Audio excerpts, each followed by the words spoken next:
የልጄን ሞት ለመናገርና ለመፎከር ፈልጎ እንጂ የደበኩትስ ነገር አልነበረም ይላል አቦይ ስብሃት። የልጅህን ሞት ሲነግርህ አመንከው? ጠየቅኩት። አዎ አምኜዋለሁ፣ ምክንያቱም ጦርነት ላይ ነው ያለነው፣ ሊገደል ይችላል። እና ምን ተሰማህ? ምንም አልተሰማኝም፣ ምክንያቱም እኔ ብዙ ሞት አይቻለሁ። ለህዝባዊ ዓላማ ለጠላት ምቾት ላለመፍጠር አይኔ ያየ ፈንጂ ረግጠው የሞቱ ሰዎችን አውቃለሁ። ሞት አብሮ አደጌ ነው። የልጄን ሞትም ስሰማ እንኳን ለዓላማ ሆነ አልኩ እንጂ የተለየ ስሜት አልተሰማኝም። አሁን ግን አልፎ አልፎ ፎቶውን ሳየው እተክዛለሁ። የታሰርከውም የተፈታኸውም በክርስቶስ ልደት ዕለት ነው። ይህንን ስታይ ኢየሱስን ማምለክ አላማረህም? የኔ ኢየሱስ ህወሓት ነው መለሰ።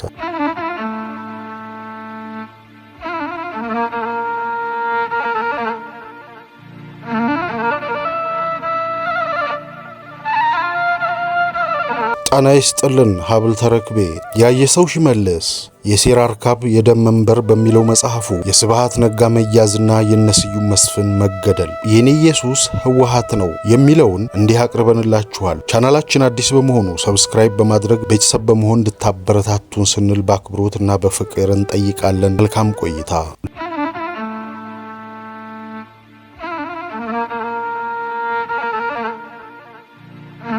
የኔ ኢየሱስ ህወሓት ነው።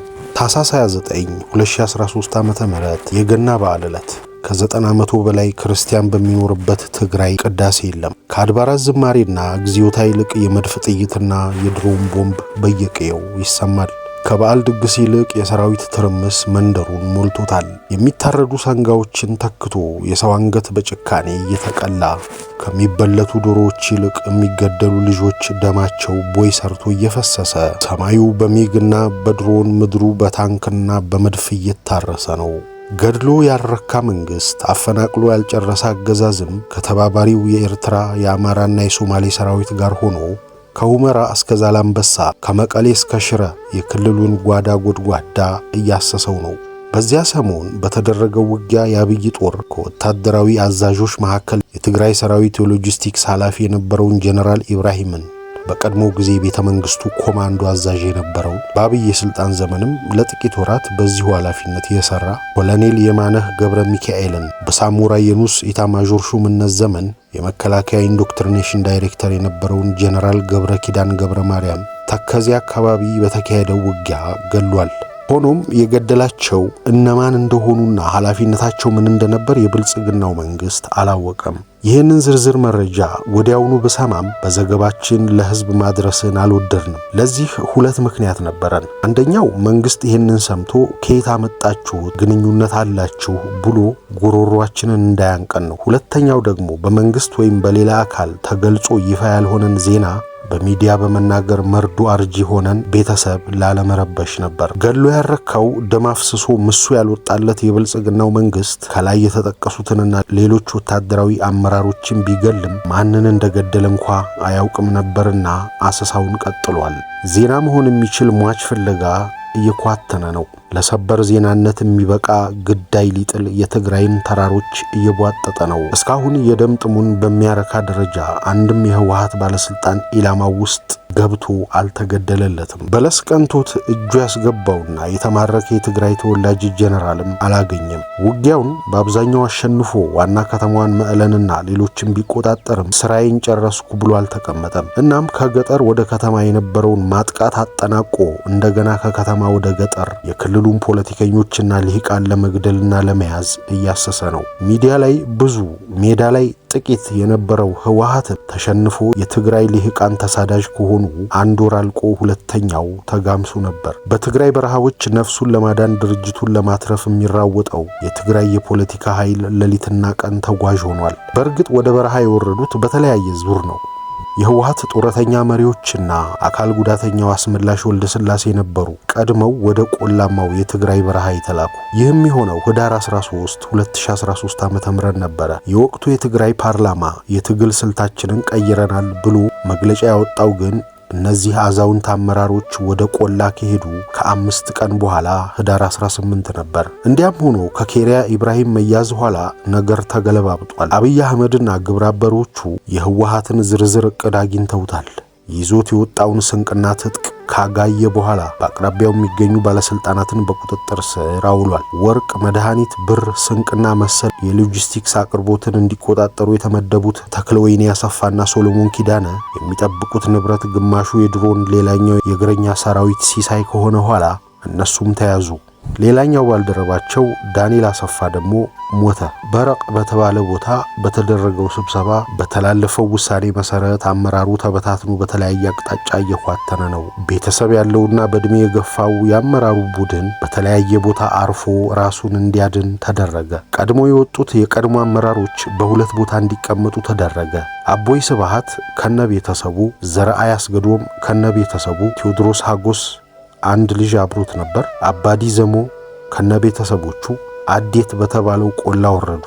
ስዩም መስፍን፣ አባይ ፀሐይና አስመላሽ ወልደ ስላሴ ደግሞ ከተከዜ አፋፍ ጸለምት በተሰኘው ቦታ እንዲቀመጡ ሆነ። ሁለቱን አካባቢዎች የተከዜ ወንዝ ይከፍላቸዋል። በተለያየ ቦታ ለተቀመጡት አመራሮች ሁለት ጠባቂዎች ብቻ ተመድበውላቸዋል። ጠባቂዎቹ የአብይንና የሻቢያን ጦር እንቅስቃሴና የፌዴራሉ መንግስት የሚያወጣውን መግለጫ በሬዲዮ እየሰሙ መረጃ ያስተላልፋሉ። በዚያ አካባቢ የጠላቶቻቸውን እንቅስቃሴ እያስተዋለ ከነቤተሰቦቻቸው ከቦታ ቦታ እየተዘዋወሩ እንዲከርሙ አደረገ። ይሁን እንጂ የጠባቂዎቻቸው ዝግጅትና ብዛት ከአደጋው ተጋላጭነት ጋር አልተጣጣመም። በዚህ ያልተደሰተው ዘርአይ አስገዶም የራሱን አማራጭ ወሰደ። አካባቢውን ለቆ ተንቀሳቅሷል። ዘርአይ ከሳምንታት በፊት በአንድ ቦታ ላይ የአቦይ ስብሃት ልጅ ተከስተ ስብሃት በድሮን ተገድሎ አግኝቶታል። በእርግጥ በዚህ ወቅት ቴዎድሮስ ሀጎስም አብሮት ነበር። የተከስተን አስክሬን ከቀበሩ በኋላ አቦይ ስብሃትና ሌሎች ሰዎች ወዳሉበት ቦታ አቅራቢያ መጡ። በዚህ መልኩ ለቀናት ከቆየ በኋላ ታኅሳስ 28 2013 ምሽት ላይ አቦይ ስብሃት ባለበት አቅራቢያ ተኩስ ተሰማ። በዚህ ጊዜ ዘርአይ ስብሃትን ገደሉት ማለት ነው ሲል ተብሰከሰከ። እንዲያም ሆኖ ነገሩ እሱ እንዳሰበው አልነበረም። በልደተ ክርስቶስ የህወሓትን ልደት ያዋለደው አቦይ ስብሃትና ጓዶቹ ከነቤተሰቦቻቸው ተወረሩ። ከዛ በፊት ግን ገና የጠላት መምጣትም ሳይሰማና ሳይታወቅ በራሷ ምክንያት አካባቢው ለመልቀቅ ስትንቀሳቀስ የነበረችው የሃየሎም አራያ ሚስት ገደል ገብታ ሞተች። ወይዘሮ አልጋነሽ መለስ ትባላለች። ከአሜሪካ ከተመለሰች በኋላ ከምትኖርበት መቀለ በጦርነት ምክንያት ወደ በረሃ ወረደች። ከሁለት ወንድ ልጆቿ መካከልም አንዱ አዲስ አበባ፣ ሌላኛው መቀለ ናቸው። ሁለቱም በተገኙበት ቦታ ታስረዋል። እሷ ደግሞ በዚሁ መልኩ ሞተች። ይሄ ከሆነ ከጊዜያት በኋላ የብልጽግናው ሰራዊት አካባቢውን ተቆጣጠረው። አቦይ ስብሃትን በአንድ ግንድና የድንጋይ ካብ መሃል ተደብቆ አገኙት። በፍጹም ጸጥታና በትካዜ መንፈስ በግንድና በድንጋይ ካብ መሃል የተቀረቀረውን አቦይን አወጡ። ከዚያም ስትሬቸር ላይ አስተኙና አሰሩት። የትዳር አጋሩ ጻዕዱ፣ ልጆቹ ሐዊናና ህያብ አብረውት ናቸው። ለቅሶ፣ መደናገጥ፣ ተስፋ መቁረጥ የሚፈራረቅባቸው የአቦይ ስብሃት ቤተሰቦችና ሌሎች ምንም አይነት እንቅስቃሴ እንዳያደርጉ ታዘዙ። የተባሉትን ከማድረግ ውጪ ምርጫ አልነበራቸውም። ወታደሮቹ አቦይ ስብሃትን በስትሬቸር ከጫኑ ኋላ ከዚያ አስቸጋሪ መልክዓ ምድር ወደ ደጋማው ክፍል መጓዝ ጀመሩ። በጣም ፍሬንድሊ ነበሩ። ያንን ገደል በስትሬቸር ይዘውኝ ሲወጡ እነሱን አደጋ ውስጥ ከተው ነበር። ቦታው እንኳን አልጋ ተሸክመህ ከኋላና ከፊት ልትጓዝበት ይቅርና ጠመንጃ ይዘህ ለመሄድም የሚያስቸግር ነበረ። እነሱ ግን እኔን አንዳች ጉዳት እንዳይደርስብኝ ተጠንቅቀው ነው ያወጡኝ ይላል አቦይ ስብሃት ሁኔታውን ሲገልጸው። ሌሎቹም በተለያዩ እገዛዎች ያንን ቦታ ለቀው እንዲወጡ ሆነ። ይህ ከሆነ ከ3 ቀናት በኋላ ጥር 2 2013 ዓመተ ምህረት ከተከዜ አናት ላይ በጸለምት አካባቢ የተቀመጡት ስዩም መስፍን፣ አባይ ፀሐይና አስመላሽ ወልደ ስላሴ በሻቢያ ተያዙ።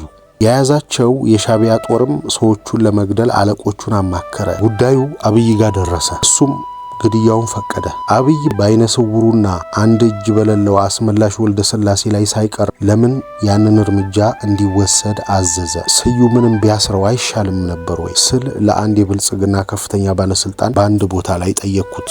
ሰውየውም እንዲህ አለ። አብይ አስመላሽን አይወደውም። የኢህአዴግ ሊቀመንበር ሆኖ እንዲመረጥ በተወሰነበት መድረክ ላይ ክፉኛ ተቃውሞት ነበር። አሜሪካ ለኢህአዴግ ሊቀመንበር አትመርጥላትም ብሎ በጥብቅ ተችቶት ነበር። ሲአይኤ እንደሆንክ እናውቃለን ሲልም በድፍረት ተናግሮት ነበር። በዚህ ምክንያት ጥርስ ነክሶበት ቆይቷል። የጭካኔው ምንጭ ይሄው ነው ሲለኝ በዚያ እሱን የኢህአዴግ ሊቀመንበር ባደረገ ምርጫ ላይ የጻፈው ማስታወሻው ትዝ አለኝ። እሺ የስዩም መስፍንስ ጥያቄን አስከተልኩ። የስዩምም ብዙ ልዩነት የለውም። አብይ ከአረቦቹና ግብጽ ጋር የገባበትን ውስልትና በደንብ ያውቃል። ይህንንም በመጠኑም ቢሆን በሚዲያ ገልጾታል። ይህ እንዳይጋለጥበት በጣም ይፈራል። ከኢሳያስ ጋር ያለውን ያልተቀደሰ ጋብቻም ለአሜሪካኖቹና ለአውሮፓውያኖቹ በማጋለጥ ረገድ ስዩም ሚናው ብዙ ነበር። ይህንን ሁሉ መበቀል ይፈልጋል። እናም እንደተያዘ ሲሰማ እንዲገደል አዘዘ። አባይ ፀሐዬን ግን ከነሱ ጋር ባይገናኝ ላይገለው የሚችል ይመስለኛል ሲል አብራራልኝ። እነ ስዩም የተገደሉት በሻዕቢያ ወታደሮች መሆኑን ግን ማንም ተከላክሎ አያውቅም። ግድያውንም የፈጸመው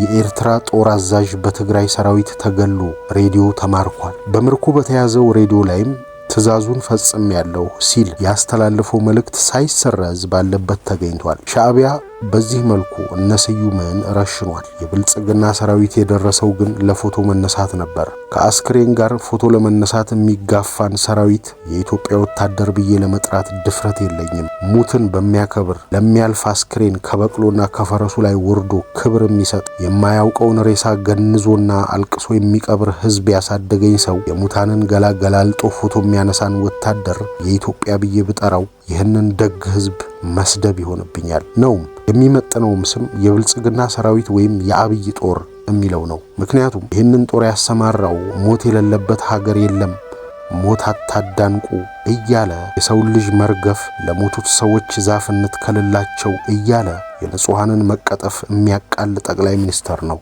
ሰራዊቱም ይህንኑ ነው የሚፈጽመው። ጭካኔውና ነውሩ ከአብይ ጋር ወይም እሱ ከፈጠረው የብልጽግና የግርግር ስብስብ ጋር በሚገባ የሚሄድ በመሆኑ መጠሪያውም ይህንኑ ፈጣሪውንና አዛዡን መምሰል ይኖርበታል። ለዚያም ነው ከአስክሬን ጋር ፎቶ ሊነሳ ሲጋፋ ያየ ነው። እናም በዚህ መጽሐፍ ውስጥ በተደጋጋሚ የአብይ ሰራዊት፣ የአብይ ጀነራል፣ የብልጽግና ጦር ወዘተ የሚል ስያሜን የተጠቀምኩት ዋናው ምክንያትም ይህ ነው። ከሁሉም በላይ ደግሞ የኢትዮጵያ ሰራዊት የሱዳንን ወረራ የሚመክት፣ የኤርትራን ሰራዊት የሚያባርር፣ የአልሸባብን ውጊያ የሚከላከል እንጂ የአንድ ጠቅላይ ሚኒስትርን የጦርነት ፕሮጀክት ይዞ የራሱን ህዝብ የሚፈጅና የሀገሩን ሴቶች በመደዳ የሚደፍር አይደለም። ለዚያውም ከጎረቤት ሰራዊት ጋር አብሮ። በእነዚህ ሁለት መሰረታዊ ምክንያቶች ይህንን ሰራዊት በዚህ ስያሜ ለመጥራት ተገድጃለሁ።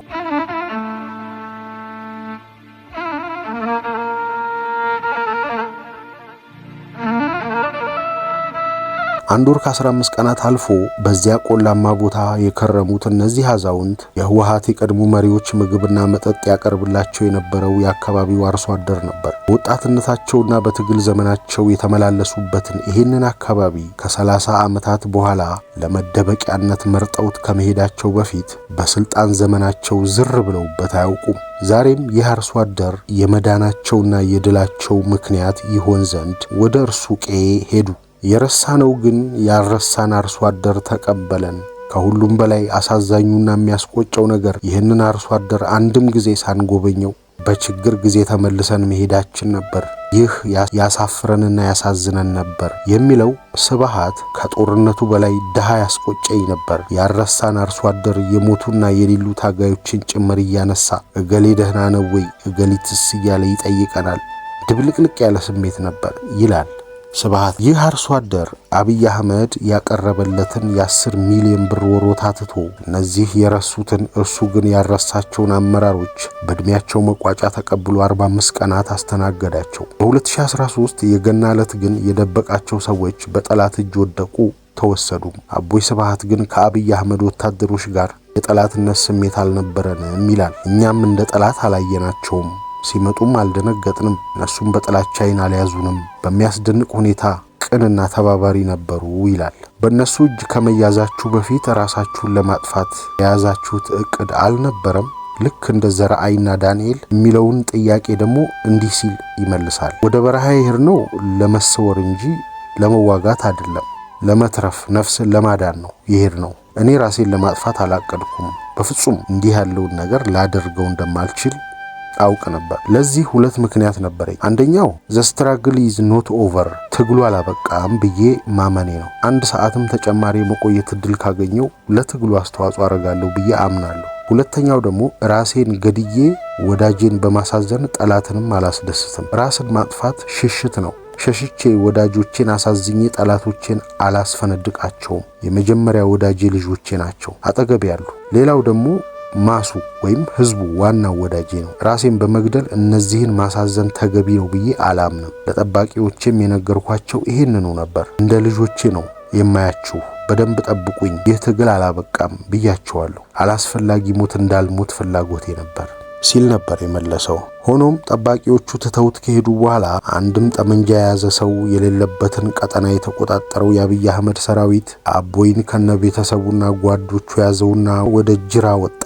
በጅራ አንድ ወታደር ካምፕ ውስጥ የተወሰዱት እነዚህ አዛውንት መሪዎችም ምግብና መጠጥ፣ ሲጃራና የሚፈልጉት ነገር ሁሉ ተደረገላቸው። ከወራት በፊት የትግራይ ክልል መንግስት አልቀበለው ያለውንና አይምጣብኝ ብሎ የመለሰውን የሰሜን እዝ አዛዥ ሌተናል ጀነራል በላይ ስዩም ነበረ በዚያ ወታደራዊ ካምፕ ውስጥ የተቀበላቸው። ከመስተንግዶ በኋላ ጀነራል በላይ እና አቦይን ወደ አዲስ አበባ ቤተሰቦቻቸውን ደግሞ ወደ መቀለ እንደሚልካቸው ነገራቸው። በቦታው የኤርትራ ሰራዊት አመራሮችም አሉ። በዚህ ወቅት ነው አስገራሚ ክስተት የሆነው። ከኤርትራውያኑ መካከል አንድ ጀነራልና አንድ ኮሎኔል ከአቦይ ስብሃት ጎን ተቀምጠዋል። ኮሎኔሉ አቦይ ስብሃትን ወደ ኤርትራ ልንወስደው ይገባል አለ። ጭቅጭቅ ተፈጠረ። የኤርትራው ጀነራል ግን ቁርጥ ያለ ሐሳብ ተናገረ። ወደ አዲስ አበባ ሂድ፣ እዚያም ያለነው እኮ እኛው ነን አለ። የአብይ አህመድ ጀነራል የሆነው በላይ ስዩም ይህንን የሻቢያ ጀነራል ትዕቢት ሲሰማ የተለየ ስሜት አልተነበበበትም። ምናልባትም እንግዳ ነገር ስላልሆነበት ይሆናል። አዲስ አበባም እኛው፣ አስመራም እኛው ብሎ ቢናገር መደንገጥ፣ መቆጨት አለያም መበሳጨት የሚጠበቅበት ይህ ጀነራል ያለ አንዳች ስሜት ነገሩን አለፈው። በመጨረሻም ጀነራል በላይ የሰጠው ትዕዛዝ ተፈጻሚ ሆነ እና አቦይ ሻቢያም ብልጽግናም ወደሚገናኙባት አዲስ አበባ እንዲላኩ ተደረገ። ቤተሰቦቻቸው ግን ለእንግልትና ለስቃይ ተዳርገው ከበርካታ ቀናት ኋላ መቀለ ደረሱ። በወቅቱ ለዘገባችን የሚሆነን ዝርዝር ነገር ለማግኘት ብዙ ማስኜ ነበር። ከነ አቦይ ስብሃት ጋር ቴዎድሮስ ሀጎስ በወቅቱ የኢፈርት ቦርድ ሰብሳቢ፣ አብርሃም ተከስተ የክልሉ ምክትል ርዕሰ መስተዳድር፣ ሶሎሞን ኪዳነ የትግራይ ክልል ከተማ ልማት ቢሮ ኃላፊ የነበረ፣ አባዲ ዘሙ በወቅቱ ምንም ስልጣን ያልነበረው እና በትጥቅ ትግል ዘመን የአካል ጉዳት የደረሰበት፣ ገብረመድህን ተወልደ የንግድ ቢሮ ኃላፊ የነበረ፣ ወልደ ጊዮርጊስ ደስታ በክልሉ መንገድ ትራንስፖርት ቢሮ ኃላፊ የነበረ፣ ተክለወይኒ አሰፋ ማህበረ ረድኤተ ትግራይ ስራ አስፈጻሚ፣ ምህረት ተክላይ የክልሉ ምክር ቤት ህግ አማካሪ የነበረች፣ ብርሃነ አደም መሐመድ የንብረትና ግዢ የሥራ ሂደት ኃላፊ የነበረ፣ አባይ ወልዱ አብይ በድብቅ የሰላም ሚኒስተር ዴታ አድርጎት በነበረበት ወቅት የጦርነት ዝግጅት መደረጉን ሲያውቅ መቀለ ሄዶ ለደብረ ጽዮን ከተናገረ በኋላ ለብቻው ሽሽት ላይ የነበረ ናቸው ከበረሃ በቁጥጥር ስር የዋሉት። በአያያዛቸው ሂደት ላይ የነበሩ ሁነቶችን በዘገባችን ላይ ለማካተት ስሯሯጥ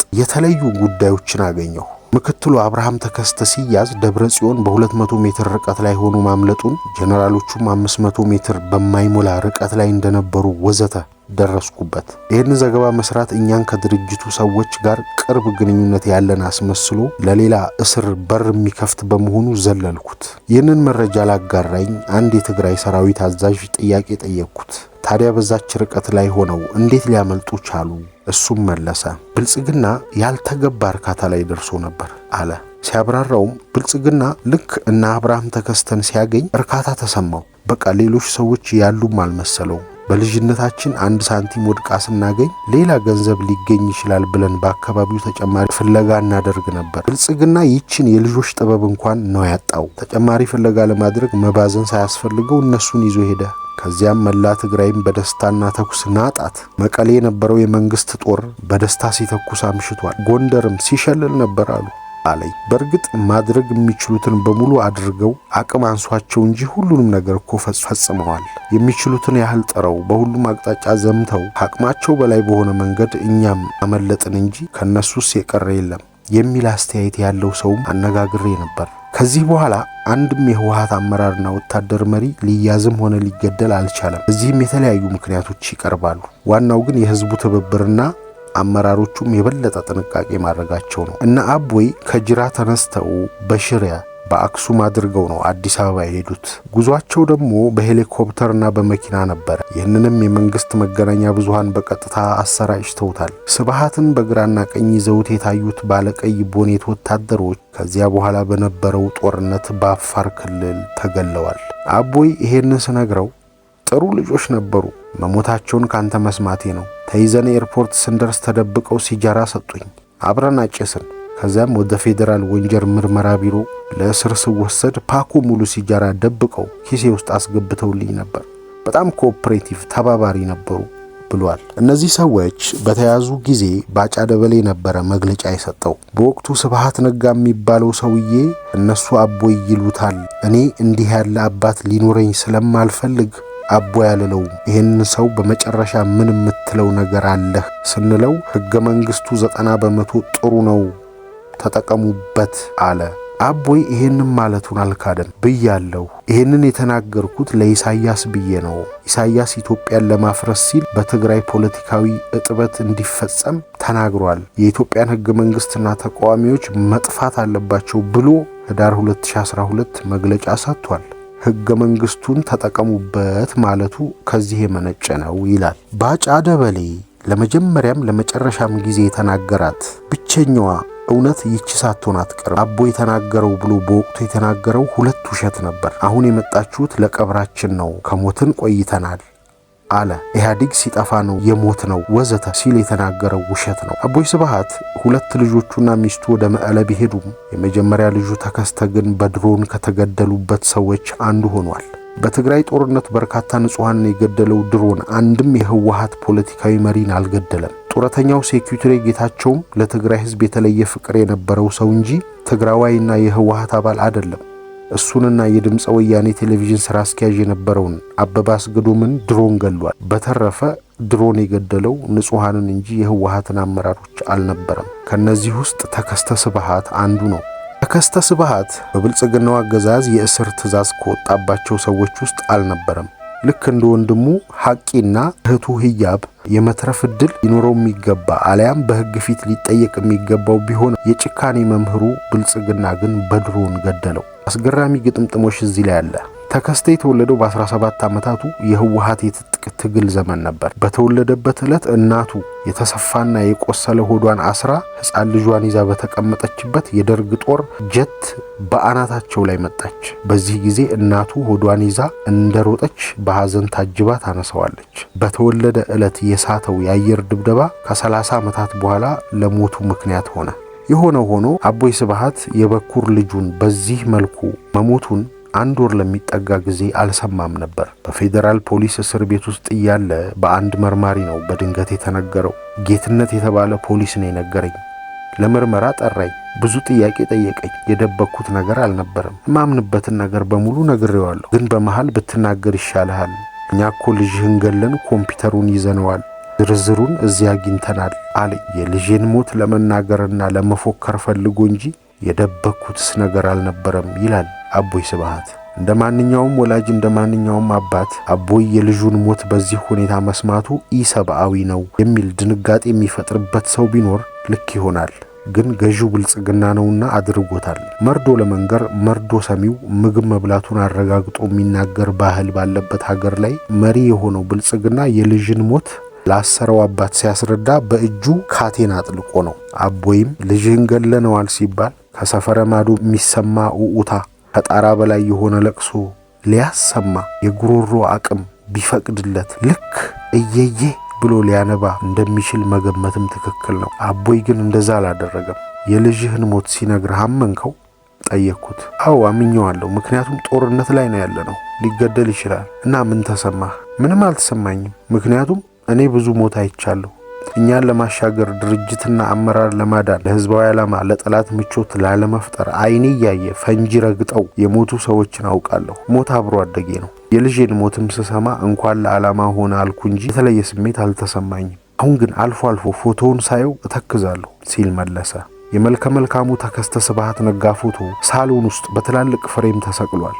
አንደኛው መኪና እየነዳና ባርኔጣ አርጎ የተነሳው፣ ሌላው ደግሞ ባለቀለም ጉርድ ፎቶ ነው። ስብሃት ነጋ ልጁን ለሞት ድርጅቱን ለዳግም ትግል ህዝቡን ለሌላ እልቂት የዳረገውን ጦርነት ከእስር ቤት ውስጥ ሆኖ በስሚ ይከታተል ዘንድ ሆነ።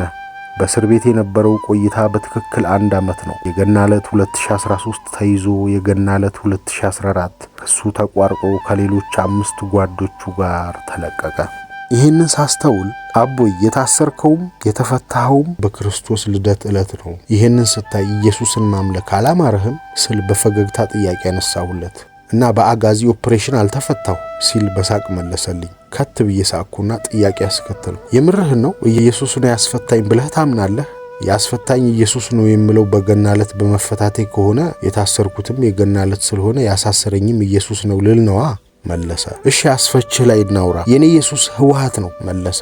አብይ አህመድ ምነው ለቀካቸው ብለው የጮሁበትን አማሮቹን መፈታታቸውን ስሰማ እኔም ደንግጫለሁ ሲል አላግጦባቸዋል። ውጊያው ከተለኮሰበት ጊዜ አንስቶ ከጎኑ የቆሙ የእሱ አማሮችም ይቃወሙትና ይጮሁበት ጀመር። ምናልባትም ከነሱ አመራሮች ጋር ግልጽ ቅራኔ ውስጥ የገባው ከዚህች ዕለት ጀምሮ ነው። የእስር ቤት አያያዛችሁ እንዴት ነበር አልኩት። አቦይ ጥሩ ነበር። ከአሳሪዎቻችን ምንም በደል አልተፈጸመብንም። ይልቁንም ለእኔ እንዲመቸኝ ብለው ለብቻ ያልጋና ክፍል ሰሩልኝ። ችግሩ የነበረው በእኛው በታሳሪዎቹ መካከል ነው። ለምሳሌ እኔና አብዲሌ እንጣላ ነበር። አብዲ ጌታቸው አሰፋ በድሎኛል ይላል። እኔ ደግሞ ጌታቸው አሰፋ ወዳጄ ነው። እሱን ወክዬ ከራከረዋለሁ። ከዛ ይጣላኛል። እስክንድር ነጋንም በጣም ቀርበው ነበረ። ሁልጊዜ ከሱ ጋር ከራከራለሁ። የኛ ሰዎች ግን የህወሓት አመራሮችን መሆኑ ነው ተው ይሉኛል። በዚህም እንጣላለን። እርስ በርስም የሚጣሉ የኛ ሰዎች ነበሩ። በዚህ ወቅት እንዲበድለኛል፣ በዚህ ዘመን እንደዚህ ያርገኛል በሚል የሚወነጃጀሉና የሚጣሉ ሰዎች ነበሩ ሲል መለሰ። የደርግን ባለስልጣናት እናንተ ካሰራችሁበት በተሻለ ተይዛችሁ ነበር። በቅርቡ የደርጉ የኢኮኖሚ ኃላፊ ፋሲካ ሲደልል በሰጠው ቃለ ምልልስ ኢህአዴግ የእስር ሁኔታችንን ኢሰብአዊ አላደረገብንም ሲል ሰምቼዋለሁ። እንደውም የጽዳት ባለሙያ ጭምር ቀጥራችሁላቸው እንደነበር ሲናገር ነበር። የእናንተስ እንዴት ነበር? እንደገና ጥያቄ ያቀረብኩለት። ጥሩ ነበር። ደርግ የአፄ ኃይለ ሥላሴን ባለስልጣናት የመታሰር እድል አልሰጣቸውም። በመደዳ ጨፍጭፏቸዋል። የንጉሱን ቤተሰቦች ያሰረበት መንገድም አስከፊ ነበር። እኛ የደርግ ባለስልጣናትን እስር ከዛ በፊት ከነበረው ሁሉ የተሻለ አድርገነዋል። የአብይ እስርም ደህና ነው። በበኩሌ ቃሊቲ የነበሩ የበፊት አመራሮችንም ስለማውቃቸው ጥሩ ይዘውኛል። ተበደልኩ ምለው የለኝም ሲል አብራራ። እዚህ ጋር አንድ ማስታወሻ ልጨምር። ይህንን ምዕራፍ ለመጻፍ ስነሳ ወደ ቃሊቲ መሄድ ነበረብኝ። እናም በግንቦት 2013 ዓመተ ምህረት ወደዚያው አቀናሁ። ከሌሎቹ የህወሓት የቀድሞና የአሁን ሰዎች ጋር በእስረኛ መጠየቂያው መስኮት ላይ ተገናኝተን መጠነኛ ውይይት አድርገናል። ግን አጠገባችን የነበረው የእስረኞቹ ጠባቂ ነጻነት እንዲሰማን ባለማድረጉ ዝርዝር ነገር ማግኘት አልቻልኩም። በዚያ ቅጽበት አቦይ ስብሃት ከጠበቃው ጋር ለመነጋገር በረንዳው ላይ ወጥቶ ነበር። ተጠግቻ አነጋገርኩት። በቴሌቪዥን ፕሮግራሜ ላይ እንግዳ አድርጌው ስለነበር ትውውቅም መግባባትም አለን። በምርኮ ወቅት ስለነበረው ሁነት መጠነኛ መረጃ አገኘሁ። ሆኖም የተሟላ መረጃ ላገኝ የቻልኩት ከእስር ከወጣ በኋላ ህዳር 30ና ታኅሳስ 9 2015 ዓ.ም በመኖሪያ ቤቱ ሄጄ ካደረኩት ቃለ ምልልስ መሆኑን ማስታወስ እፈልጋለሁ።